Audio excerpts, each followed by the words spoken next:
अपघातानंतर उर्मिला कोठारेची पहिली पोस्ट, सांगितला संपूर्ण घटनाक्रम।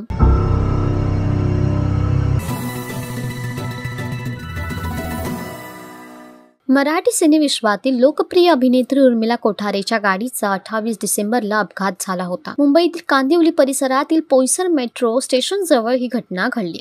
यावेळी उर्मिला कोठारे शूटिंग संपवून घरी परतत होती। या अपघातात अभिनेत्री सुद्धा गंभीर जखमी झाली होती।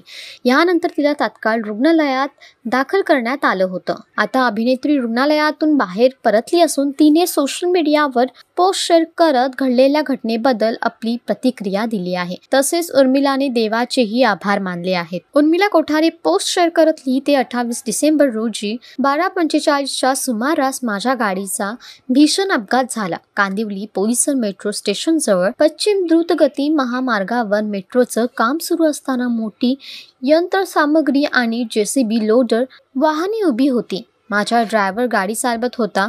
अचानक वळण आलं, ज्यामुळे हा दुर्दैवी अपघात झाला। या धडकेनंतर मी आणि माझा ड्रायव्हर गंभीर जखमी झालो आणि बेशुद्ध पडलो। सुदैवाने आम्हाला ताबडतोब रुग्णालयात नेण्यात आलं। मुंबई पोलीस आणि डिलिव्हरी कर्मचारी पवन शिंदे यांचे आभार, ज्यांनी तात्काळ आम्हाला मदत केली आणि आम्हाला रुग्णालयात दाखल केलं। तिने पुढे लिहिलं, हा एक भीषण अपघात होता आणि यामुळेच पोलिसांनी माझ्या ड्रायव्हर विरोधात FIR नोंदवला आहे।